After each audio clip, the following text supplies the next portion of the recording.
हा, लक्ष द्या रे. आता काय आपण टेन्स सुरू केले होते.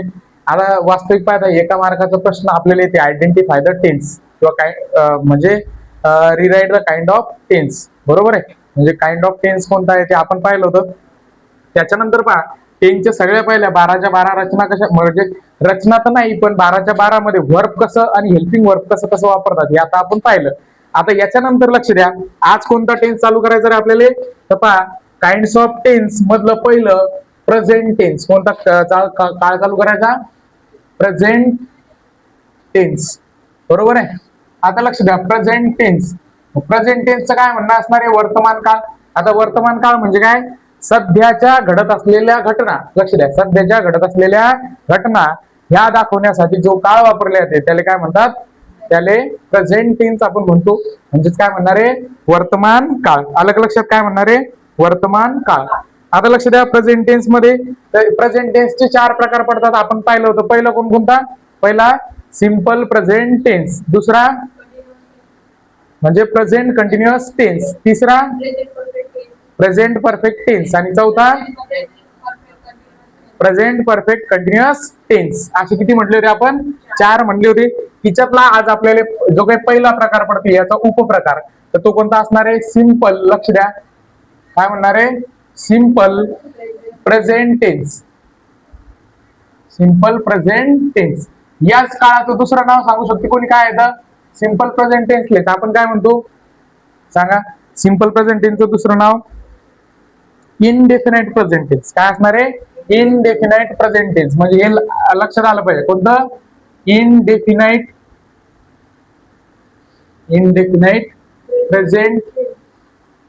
Present tense. आलं का लक्षात?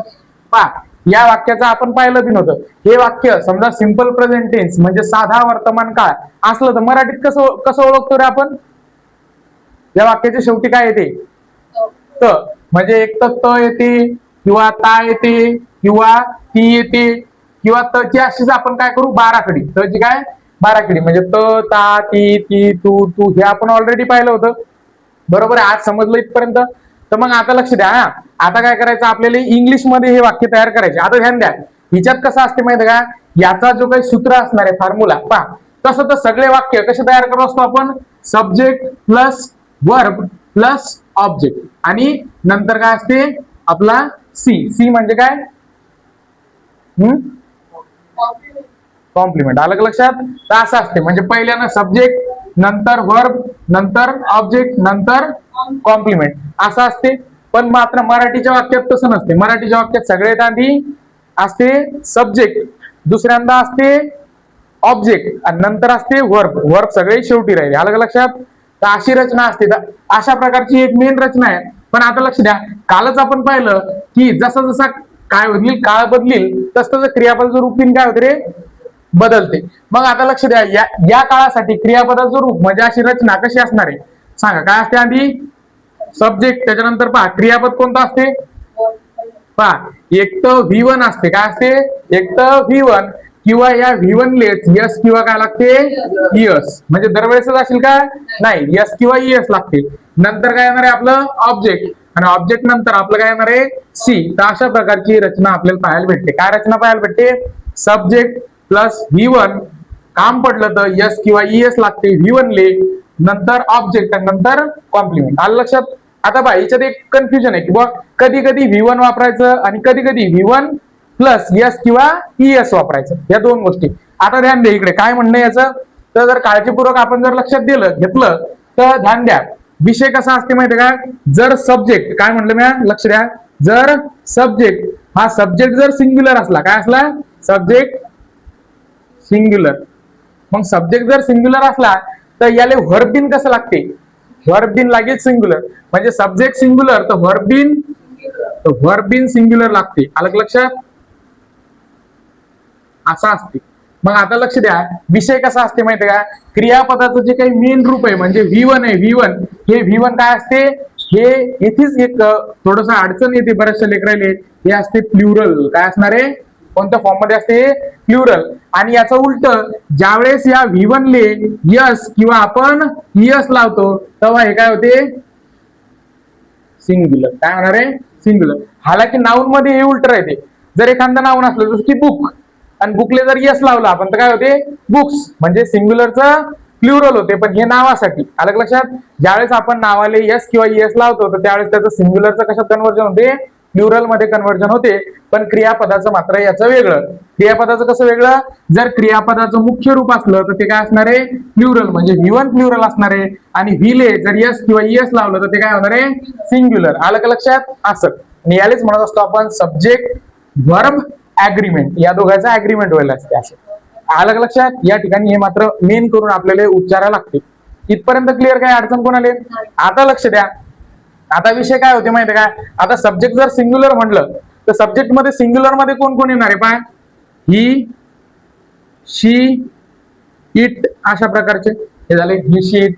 मग हे जर असे काही असले ही, शी, इट तर याच्या ठिकाणी हा आता ही आधी लक्ष देणं सांगतो मी पूर्ण पाय. तर ही, शी, इट अशा प्रकारचे जर काही असले तर हे सिंग्युलर असतात. तर याले यस किंवा काय लावायचं? यस. यस किंवा काय लावायचं? म्हणजे याच्यासाठी ज्यावेळेस वर्ब वापरायचं तर याले यस किंवा यस लावायचं. आलं का लक्षात? त्याच्यानंतर लक्ष द्या, जर कर्ता आपला प्लुरल असला, काय असला?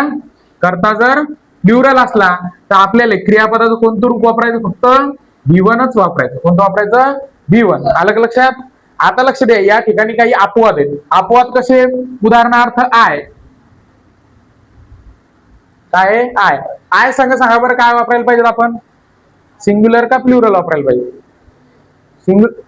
म्हणजे आय तसं सिंग्युलर आहे, पण कसा वापरायला पाहिजे? त्यासोबत सिंग्युलर म्हणजे V1 वापरायला पाहिजे का V1 यस प्लस ईएस वापरायला पाहिजे? काय वापरायला पाहिजेत? यस ईएस वापरायला पाहिजे का? नक्की. आतापर्यंत काहीतरी शिकले असाल ना तुम्ही याच्याबद्दल, तर काय वापरायला पाहिजे सांगा?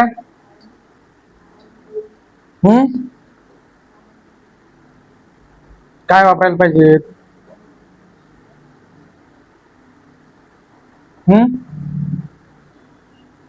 तर लक्ष द्या, आयचा जरी इथे पा तसं जर मी मुद्दाम तुम्हाला टाइम घेतला, आय जर काळजीपूर्वक पाहिला, आय म्हणजे मी, तो सिंग्युलर आहे. पण विषय असा आहे की आय हा आपल्याला स्वतःले काय करते? रिस्पेक्ट देते. जास्त काय करणार आहे? रिस्पेक्ट देते. म्हणून हा आय या ठिकाणी काय कन्सिडर केला जाते? हा आय या ठिकाणी प्लुरल कन्सिडर केल्या जाते. बरोबर आहे? म्हणून इथे काय वापरत असतात? याच्यासोबत V1च वापरत असतात.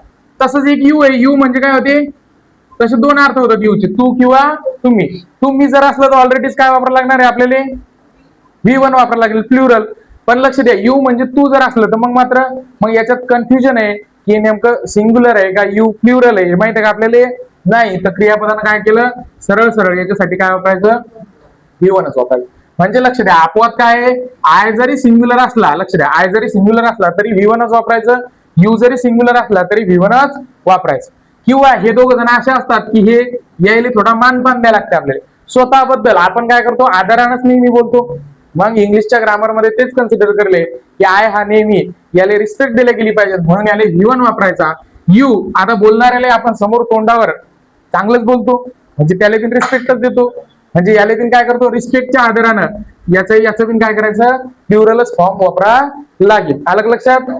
बाकी जिथे कर्त्याचा अर्थ म्हणजे सब्जेक्टचा अर्थ सिंग्युलर होईल तिथे काय लावायचं? वर्ब सिंग्युलर करायचं. वर्ब सिंग्युलर कधी होईल? उलट याच्यात. वर्ब सिंग्युलर त्यावेळेस होईल ज्यावेळेस यस किंवा ईएस लागेल. आणि लक्ष द्या, ज्या ठिकाणी सब्जेक्ट आपला काय असेल? प्लुरल पाहायला भेटेल. काय ज्या ठिकाणी आपला सब्जेक्ट प्लुरल पाहायला भेटेल त्याला प्लुरलच वर्ब लागेल. म्हणजे कोणतं? V1चं रूप लागेल. कोणतं लागणार आहे? V1चं रूप. इथपर्यंत काही अडचण कोण आले? मग पहा, याची मेन रचना लक्षात ठेवणे आपल्याला काय आहे रे? सब्जेक्ट प्लस V1 यस किंवा ES plus object plus C. आता पहा म्हणलं, पण V1 कधी वापरायचं? तर V1 हे वापरणारे आपण प्लुरल कंडिशन मध्ये. सब्जेक्ट जर प्लुरल असला तर, आणि जर सब्जेक्ट सिंग्युलर असला तर या V1 ले काय लावणार आहे? यस किंवा ईएस. या ठिकाणी आपण क्रियापदाचे दोन रूप मेनली वापरतो. तर दोन मेनली कसे? जर प्लुरल सब्जेक्ट असला तर V1 वापरायचं, जर सिंग्युलर सब्जेक्ट असला तर V1 बरोबर आहे प्लस यस किंवा ईएस आपण इथे वापरत असतो. अपवाद लक्षात आले? याचे काय म्हणणं येतं? आय साठी नेहमी काय वापरायचा? V1 वापरायचा. यू साठी नेहमी कोण वापरायचा? V1च आपल्याला यूज करायचा. इथपर्यंत काही डाऊट आहे तुम्हाला? मग हे एवढं थोडंसं लिहून घ्या. चला लिहा.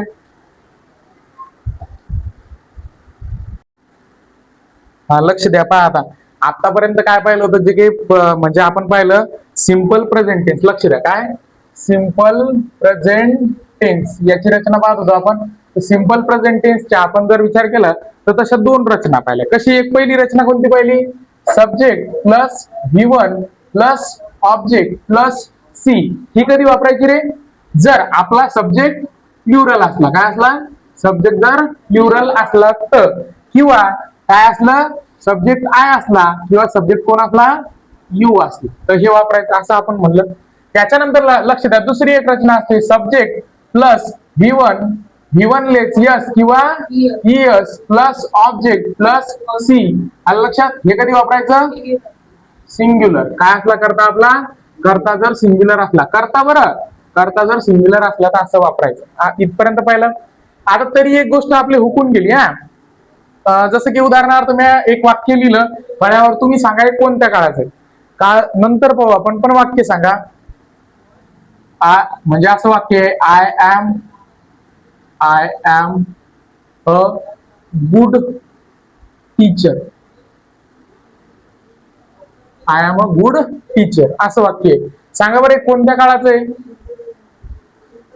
कसं कसं कसं काय धरलं तो सिंपल प्रेझेंट टेन्सचं? हा, गुडचं काय आलं?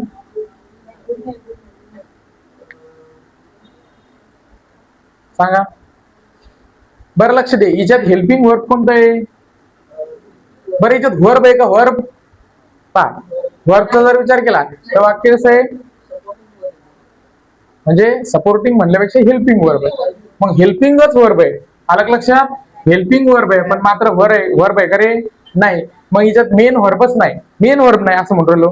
तसं तर आहे. या वाक्याचा अर्थ काय होते सांगा? I am a good teacher. काय होणार आहे? मी एक चांगला शिक्षक आहे किंवा मी चांगला शिक्षक आहे असं होतं. बरोबर आहे. मग हिच्यात जर विचार केलं तर विषय असा असते, हा कोण आहे आपला? सब्जेक्ट. बरोबर आहे. हा कोण आहे आपला?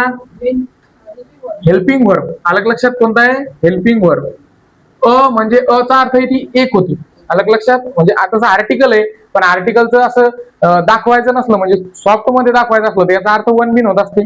आपण म्हणजे नियमामध्ये पाहिलं. गुड काय आहे? गुड हे आर्टिकल आहे समजा. लक्ष द्या, गुड काय असणार आहे आपलं?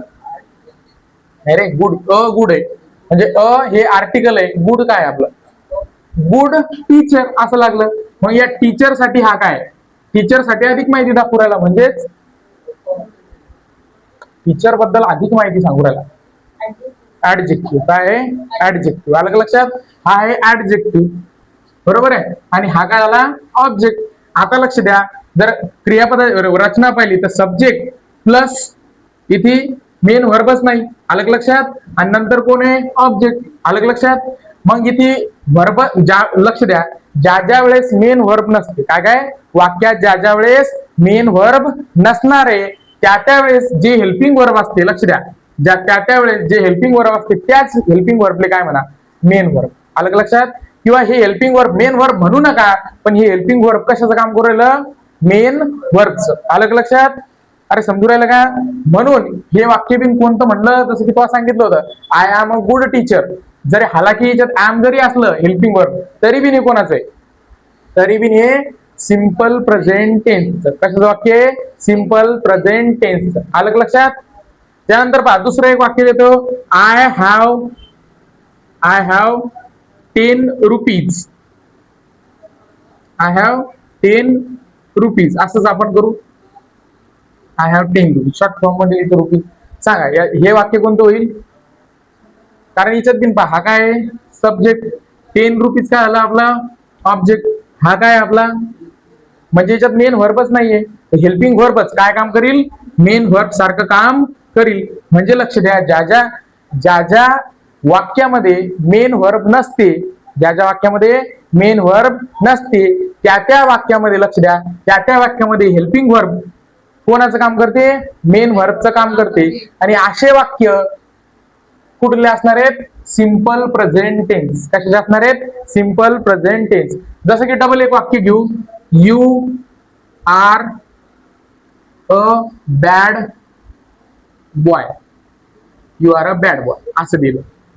तर पहा याच्यात काय, हा यू म्हणजे सब्जेक्ट, हा आर काय आला हेल्पिंग वर्ब, अ बॅड बॉय याला जर डायरेक्ट कन्सिडर केलं तर आपण ऑब्जेक्ट कॉम्प्लिमेंट दोन्ही एकत्र करून टाकू, याला ऑब्जेक्ट. मग आता लक्ष द्या, सब्जेक्ट आहे ना ऑब्जेक्ट आहे, वर्बच नाहीये, वर्ब नाहीये. तर हेच आर काय करू राहिलं, या ठिकाणी लक्ष द्या, अशा ठिकाणी पहा इथे काय होतं, जसं ऍम इज आर, या ऍम इज आर चा तिन्हीचा अर्थ धरत असतो आपण आहे, जर मेन वर्ब नसलं काय धरायचा आहे, बरोबर आहे. मग या ठिकाणी मी काय करणार आहे म्हणजे तू कसा आहे, तू वाईट मुलगा आहे, अलग लक्षात, तू वाईट मुलगा आहे असं कन्सिडर करू शकतो.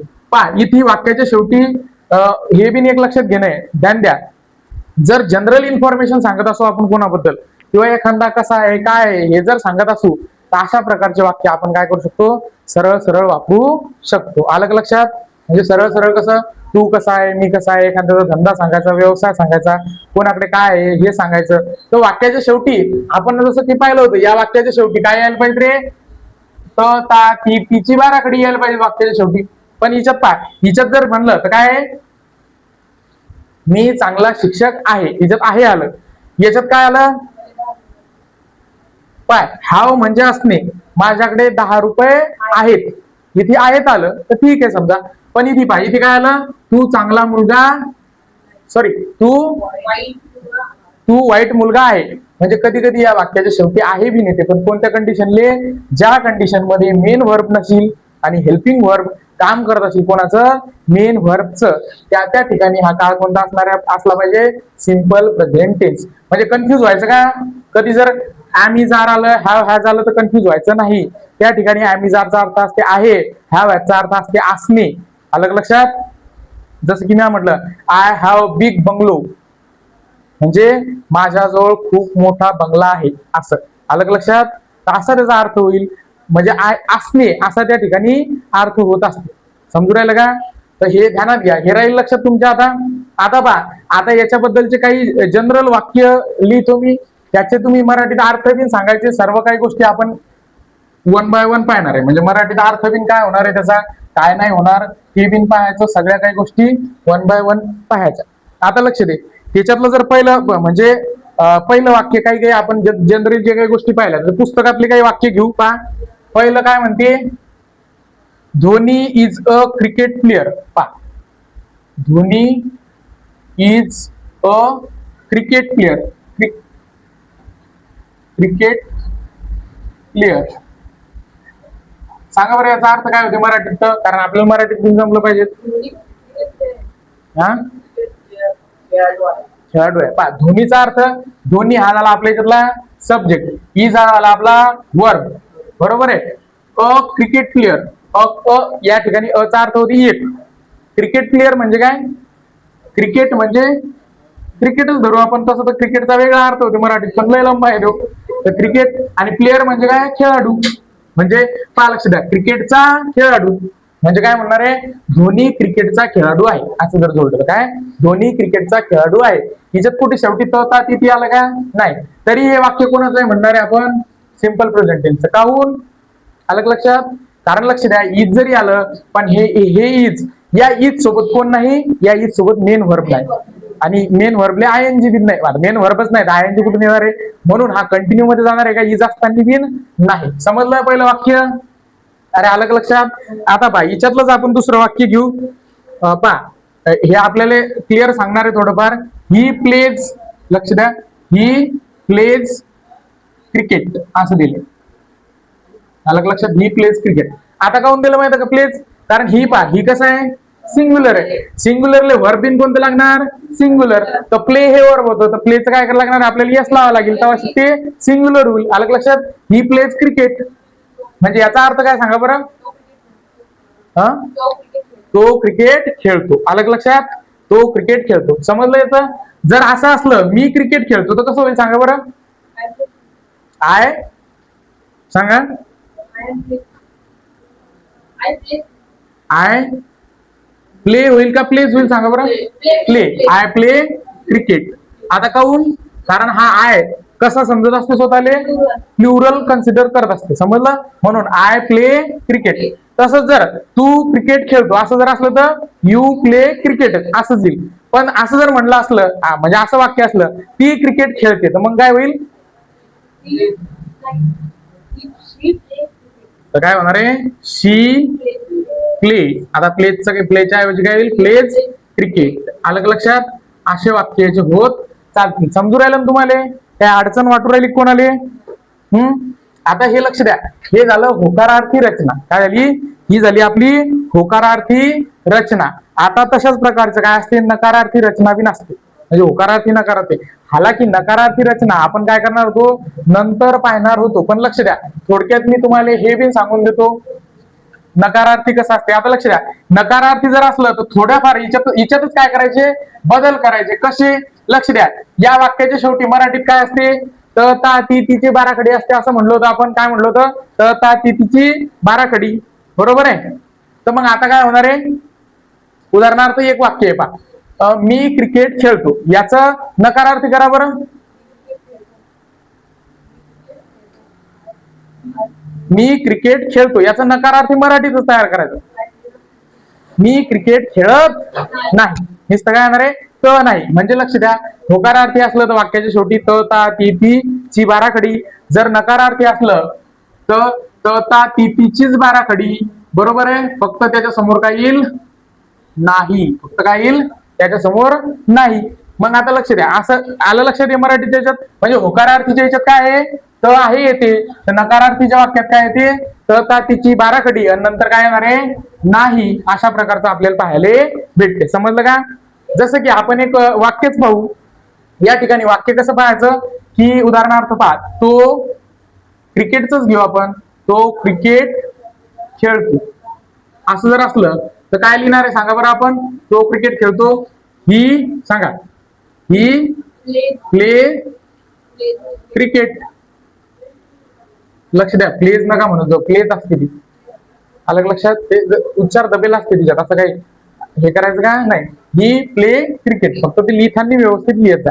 समजू राहिलं. आणि आज नकारार्थी करायचं असलं तर काय झालं असतं, तो क्रिकेट खेळत. लक्ष द्या, म्हणजे मराठीच्या वाक्यात काय येते, त ता ती तिचे उच्चार येतात. तर म्हणजे होकारार्थीमध्ये नकारार्थीमध्ये काय येणार आहे, त ता ती तिच्या सोबत नाही येणार. मग आता लक्ष द्या, या नियमात काय बदल करायचा माहिती आहे का, फक्त वरच्या नियमात. लक्ष द्या, आपला नियम कसा आहे वरचा, तर सब्जेक्ट प्लस V1 याच्या सोबत यस किंवा यस आणि नंतर काय असते, ऑब्जेक्ट नंतर कॉम्प्लिमेंट. बदल कसा करायचा माहिती का, बदल एवढा करायचा, म्हणजे सब्जेक्ट, बरोबर आहे, सब्जेक्ट त्याच्यानंतर ध्यान द्या, सब्जेक्टच्या नंतर इथे मात्र आता नकारार्थी करताना हेल्पिंग वर्ब असतात. काय असतात, हेल्पिंग वर्ब असतात. अलग लक्षात. मग हेल्पिंग वर्ब जर असले तर हे हेल्पिंग वर्ब कसे कसे असतात, काय काय असतात, म्हणजे by subject plus helping verb आणि नंतर येते नॉट. नंतर काय आहे, लक्ष द्या, सब्जेक्ट प्लस हेल्पिंग वर्ब नंतर नॉट नंतर ऑब्जेक्ट नंतर सी. अलग लक्षात. आता ध्यान द्या, काय काय म्हटलं, कसं कसं असणार आहे, तर वाक्य कसं बदलील, subject plus helping verb plus not plus object plus C नकारार्थी. याचं जर करायचं झालं तर आता ध्यान द्या, हेल्पिंग वर्ब कसे कसे कोणाकोणासाठी काय असतात, लक्ष द्या. जर वाक्यात V1 असलं, लक्ष द्या, वाक्यात काय असलं, V1 असलं तर नकारार्थी करताना हेल्पिंग वर्ब डू वापरायचं. काय वापरायचं, डू.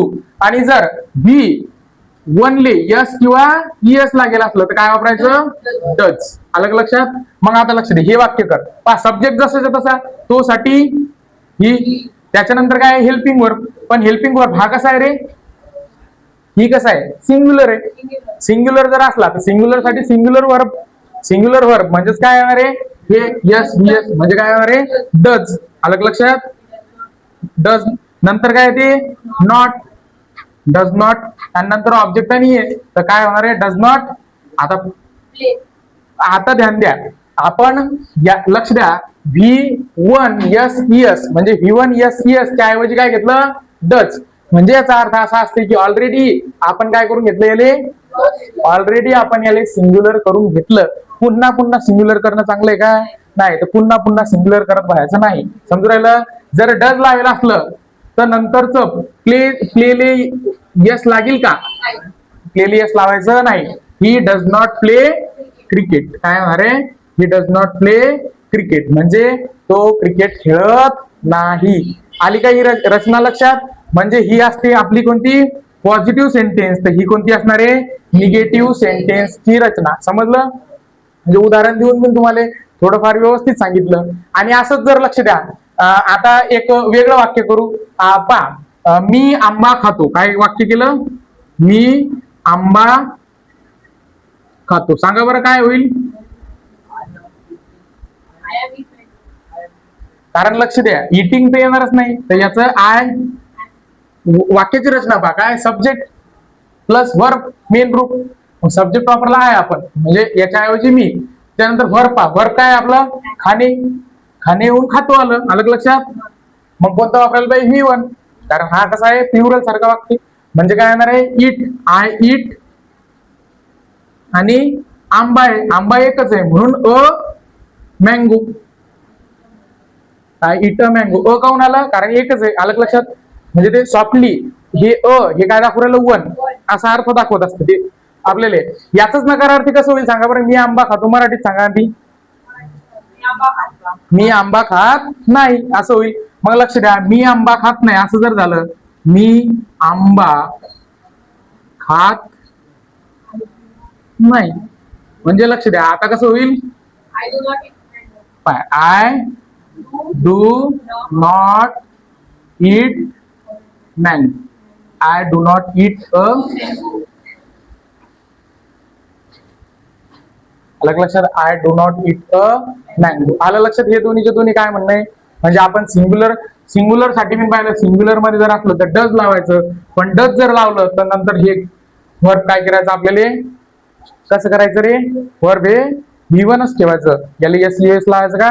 नाही. आणि जर ऑलरेडी डू लावलं तर मग वर्ब मध्ये काही चेंजेस करायचे नाही. इथपर्यंत समजलं? काही अडचण? मग पहा, याच्यात ही एक गोष्ट लिहून घेतली. आणि डबल डबल लक्ष द्या, जर कधी कधी हेल्पिंग वर्ब असले, आपले काय असलं? हेल्पिंग वर्ब असले आणि मेन वर्ब नसलं. काय नसलं? मेन वर्ब जर नसलं तर या हेल्पिंग वर्बलेच काय समजायचं? याला हेच काम करत असते मेन वर्बचं. याला समजायचं मेन. आलं का लक्षात इथपर्यंत? तर एवढं एकदा फळ्यावरचं लिहून घ्या पूर्णच्या पूर्ण. हा पहा रे, आता हे काय झाले होते? हे जे काही दोन रचना म्हणल्या आपण, ह्या कोणत्या वाक्याच्या धरल्या होत्या आपण? पॉझिटिव्ह. कोणते सेंटेन्स? पॉझिटिव्ह सेंटेन्स म्हणजे होकार अर्थी. बरोबर आहे. नकारार्थीमध्ये आपण काय चेंजेस केला पहा? तर लक्ष द्या, आपण चेंजेस करताना जसं तसं करू. आपण या प्लुरलचा पहा. प्लुरलचा कसा चेंजेस केला आपण? प्लुरल सब्जेक्टच्या जागी सब्जेक्टच असते. बरोबर आहे. प्लुरल म्हणल्यावर प्लुरल साठी आपण काय वापरत होतो? डज का डिड? प्लुरल साठी डिड नाही, सॉरी. काय वापरत होतो? डू का डज? सांगा कोणतं वापरत होतो? डू. काय वापरत होतो? डू. मग subject plus do plus not plus object plus C ही झाली निगेटिव्ह रचना याची. आता हे पहिल्या वाक्याची, या वाक्याची पहा. आता याचं कसं करणार आहे? याचा subject plus does. Subject plus does. पहा इथे नॉटच्या नंतर काय?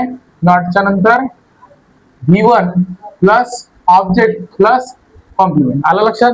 किती पाय? सब्जेक्ट प्लस डज नंतर नॉट नंतर काय करत होतो? V1च. इथे V यस करायचं का? नाही. आणि नंतर काय आलं? कॉम्प्लिमेंट. हे जे काही दोन झाले, हे कोणते झाले रे आपले? हा बरोबर आहे, तुमचं लक्ष येतं पहा. Object plus C. अलग लक्षात? तर हे कोणते वाक्य झाले आपले?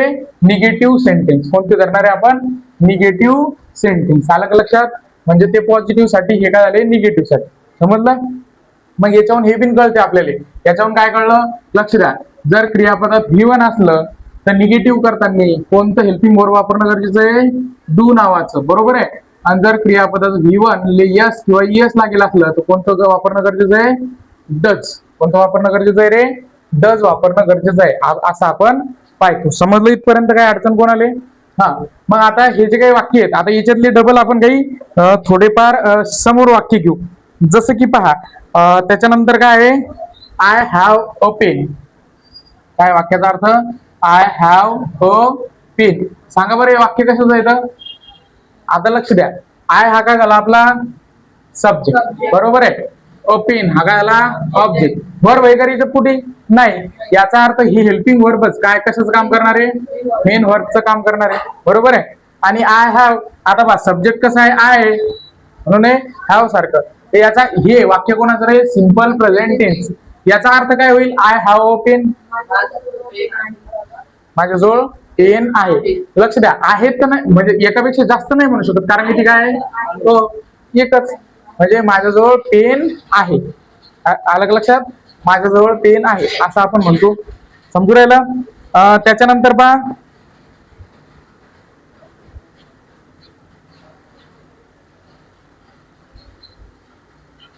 त्याच्यानंतर पहा एक वाक्य आहे, याचा अर्थ तुम्ही सांगायचा. I do my work. I do my work. सांगा बरं.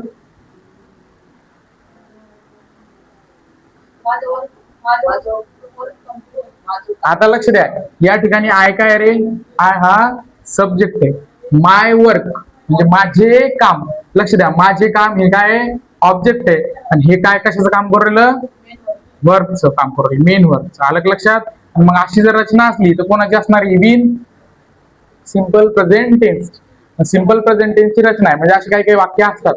मग सिंपल प्रेझेंट याचा या वाक्याचा अर्थ काय आहे?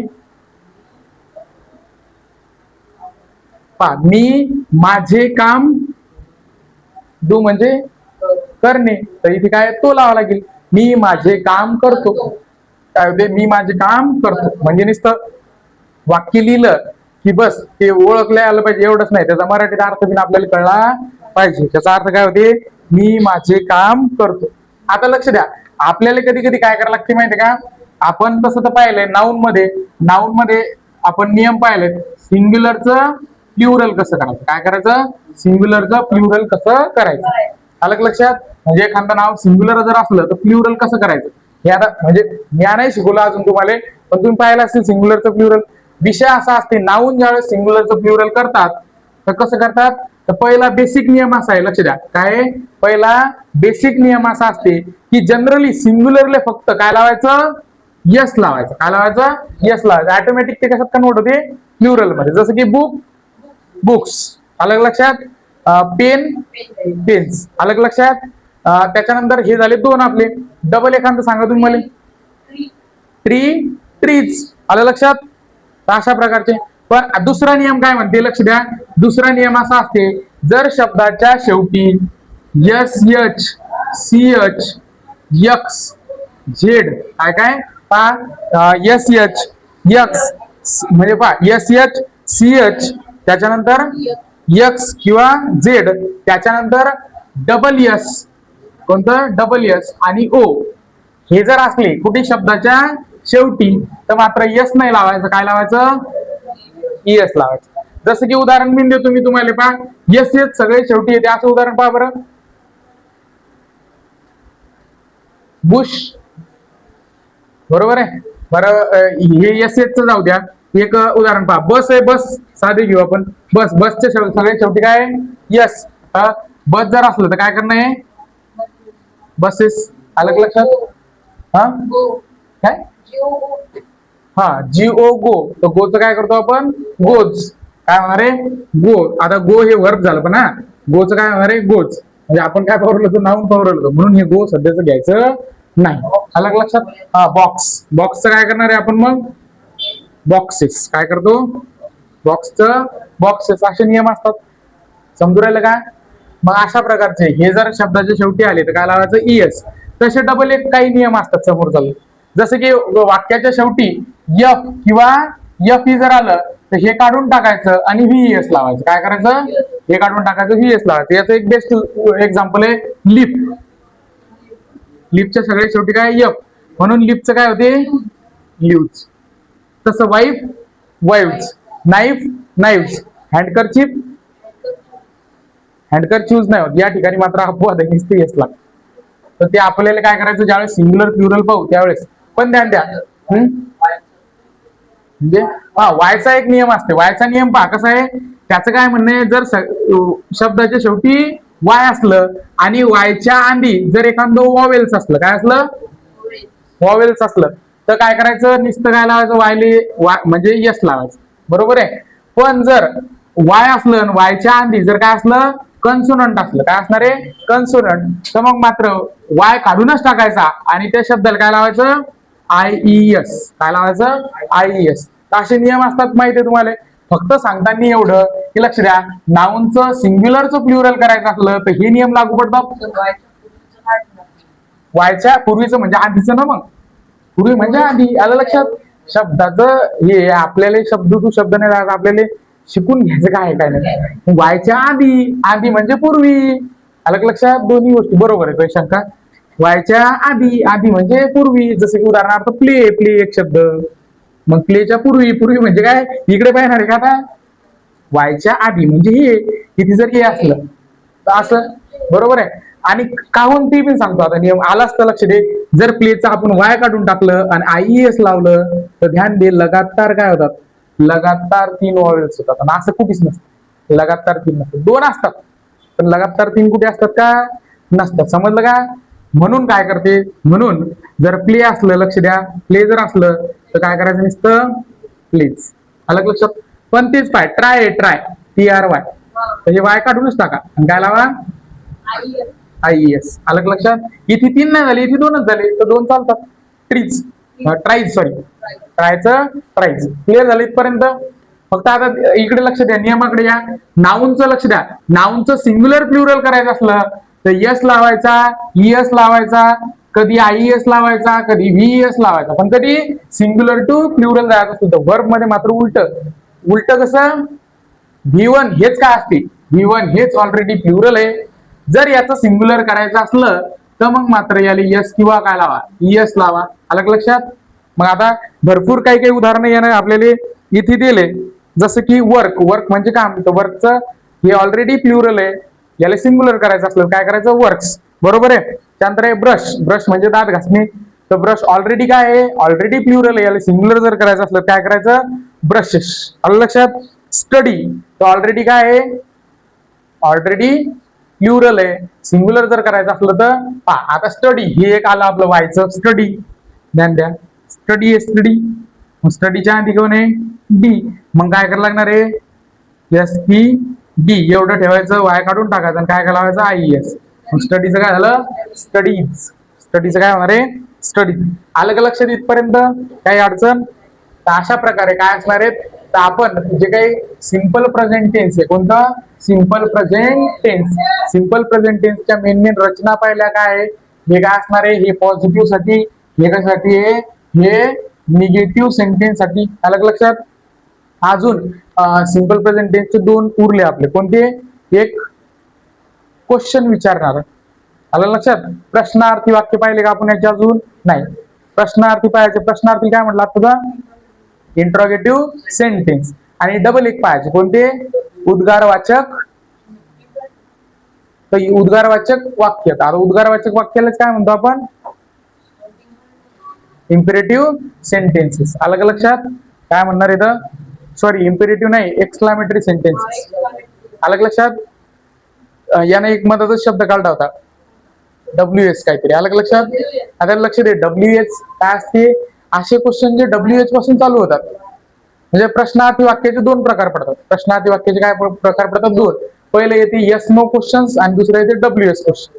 येस नो म्हणजे काय, ज्या प्रश्नाचं उत्तर हो किंवा नाही, येस किंवा नो दिले जाते, याला म्हणायचं येस नो क्वेश्चन्स. हे कशाचे प्रकार आहेत, हे आपले प्रश्नार्थी वाक्याचे, अलग लक्षात. 2 प्रकार, पहिलं कोणतं, येस नो क्वेश्चन्स आणि दुसरं WH क्वेश्चन. WH चा अर्थ काय होते, जे W किंवा H पासून चालू होतात. W पासून भरपूर चालू होतात, व्हॉट, वाय, आलं लक्षात, वेन.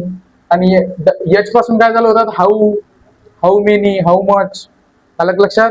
तर अशा प्रकारचे W पासून मी चालू होतात, तर ते वेगळं. इथपर्यंत काय अडचण कोणाले, नक्की. आता पहा, हा काळ कधी कधी वापरायचा, कसा कसा वापरायचा, काय काय करायचं, याच्याबद्दल आपण काय करू, उद्या डिटेल मध्ये पाहू. तसं जर वास्तविक पाहिलं तर या पुस्तकात किती वेगवेगळे नियम दिलेत वेगवेगळे वापरासाठी, 21 नियम. आपल्याला हे 21च्या 21 डिटेल मध्ये पाहायचे, समजू राहिलं का. कारण आपल्याला नुसतं वरून वरून जायचं नाही, नाही तर इतकं शिकवलं की म्हणतात झाला का. आलं का लक्षात. काळं झाला आणि तो काळं झालं, दोन्ही एकट्ठा होऊन जाते. तर आपल्याला हे पूर्ण शिकायचं, समजू राहिलं का. कारण हे एकदम बेस्ट रेफरन्स बुक आहे, जे एमपीएससी युपीएससी एमपीएससी वाले तरी वापरतात, महाराष्ट्रातले सर्वच सरळ सेवावाले तर वापरतात. झालं लक्षात, बाळासाहेब शिंदे.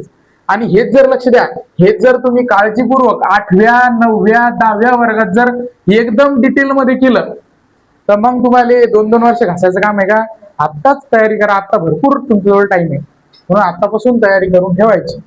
नाही तर मग आमचा पोरगा काय करते, ग्रॅज्युएशन झाल्याच्या नंतर आमचा पोरगा तयारी करते, पण मग पोराची काही अडचण नसते, म्हणजे तो तयारी करते, पण विषय असा असते त्याला हेच येत नाही. 8-9-10 हेच अभ्यास करायला त्याला 4-4 वर्ष लागतात. समजू राहिलं का. तासातलं म्हणून पहिल्यापासून मी तुम्हाला काही कमतरता पडू देणार नाही कोणत्याच गोष्टीची, फक्त तुम्ही बिन हलगर्जी करायची नाही. कारण काय, लक्ष दे, हा लय महत्वाचा भाग आहे आजचा. तुम्हाला सगळ्यात सुरुवातीला सांगतो, तुम्ही जे काही घडसाल किंवा तुम्हाला एखादा टॉपिक समजला का नाही समजला, याच्यासाठी 3 गोष्टी लय महत्वाच्या असतात. पहिली गोष्ट असते की, लक्ष द्या, पहिली गोष्ट असं असते की शिक्षकांना शिकवताना लक्ष दे. पहिली गोष्ट कोणती असते, शिक्षक ज्यावेळेस शिकवते त्यावेळेस पोरांना लक्ष द्यायला पाहिजे. अलग लक्षात. शिक्षक किती बिन घासू सांगू राहिला आणि तो तिकडे झाडाकडे लक्ष एखाद्या, तर होणार नाही. तर पहिली गोष्ट काय आहे सांगा, पहिली गोष्ट काय आहे, लक्ष देणे. काय करणे, लक्ष देणे. दुसरी गोष्ट आहे की लक्ष दिल्याच्या नंतर घरी जाऊन ते त्वरितच्या त्वरित वाचणे, म्हणजे लगेच घरी गेल्या गेल्या काय करायचं, ते वाचायचं. आणि जर ते समजलं नाही, लक्ष दे, जर ते समजलं नाही तर शिक्षकाला पुन्हा विचारणे. हा झाला दुसरा काम. अलग लक्षात. आणि तिसरं काम काय, याले काही दिवसानंतर रिव्हिजन मारत राहिणे. समजलं, हे झालं 3. आता लक्ष द्या, शिक्षकाची भूमिका कुठे येते, तर शिक्षकाची भूमिका पहिल्या आणि दुसऱ्या याच्यात. पहिल्या आणि दुसऱ्या याच्यात तुम्ही म्हणतात, तुम्ही तर पहिल्यांदा सांगितलं शिक्षक शिकवताना काळजीपूर्वक लक्ष देणे, म्हणजे याचा अर्थ शिक्षकांना शिकवलं बी पाहिजे. अलग लक्षात. शिक्षकांना काय केलं पाहिजे, शिकवलं बी पाहिजे. तर हे तर पहा, हे 100% तुमचं कम्प्लीट होणार. अलग लक्षात. याला पुरावा म्हणून आपण हे व्हिडिओ बिन रेकॉर्ड करू, जेणेकरून जनतेने बिन पाहावं की सरनं शिकवलं का नाही. अलग लक्षात. हा. दुसरं मग याच्या सोबतच काम कोणतं राहतं, तुमचं लक्ष देणे. नाही तर मी इकडे शिकू राहिलो आणि तिकडे बस स्टँडवर चालली बकरी एखादी, ती पाहत राहायचं, काम होणार आहे का आपलं, काम दिसणार. दुसरी गोष्ट काय, मी शिकवल्याच्या नंतर घरी मॅजिक जेवढं काही होमवर्क दिले ते होमवर्क करणे. अलग लक्षात. आपण होमवर्क व्हिडिओ मध्ये सांगत नाही, होमवर्क तुम्हाला वेगळं सांगतो. समजलं, वेगळं म्हणजे याच्यात न कन्सिडर करता तुम्हाला डबल काय करायला पाहिजे हे. त्याच्यानंतर तुम्ही येऊन मला प्रश्न विचारायला पाहिजे 100%. आणि प्रश्न तेव्हाच विचारसाल ज्यावेळेस तुम्हाला काहीतरी समजलं नाही तर तुम्ही प्रश्न विचारणार नाही, म्हणजे समजून. आणि तिसरी गोष्ट काय आहे, तर पाय, तिसरी गोष्ट हिच्यात बिन भूमिका आपण बजावणार, आपण तुमच्या टेस्ट घेणार. अलग लक्षात. त्या टेस्टच्या टायमात तुम्ही काय करायला पाहिजे, रिवाइज करायलाच पाहिजे. तर अशा 3 गोष्टी असतात जर तुम्हाला काय करायचं असलं रे, इम्प्रुव्हमेंट करायची असली तर.